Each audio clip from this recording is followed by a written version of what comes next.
As the chaos surrounding Trump grows, campaign sources tell NBC News that the Trump team is narrowing its focus to 4 key battleground states: Ohio, North Carolina, Florida, and Pennsylvania, which is one of the states where there are now concerns about the machines voters will cast their ballots on should there be a very close vote.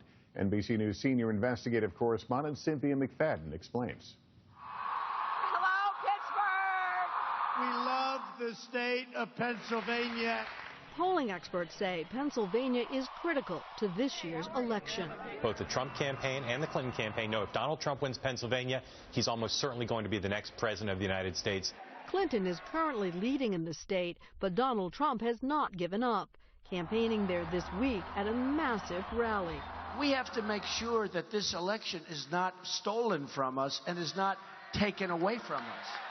The seeds of doubt he started spreading this summer, though he's never come forward with any specific evidence of fraud. The only way we can lose Pennsylvania is if cheating goes on.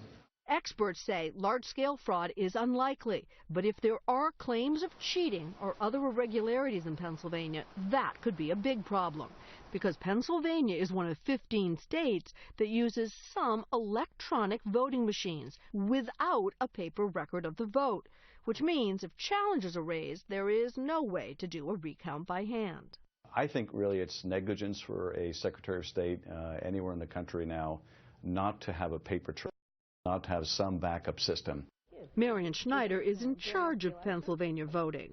She says she has not been told of any specific threats by Homeland Security. If Donald Trump does raise concerns about the vote in Pennsylvania, what are you going to do? You can't go back and recount in 2/3 of the state. I think that he would have to have some evidence.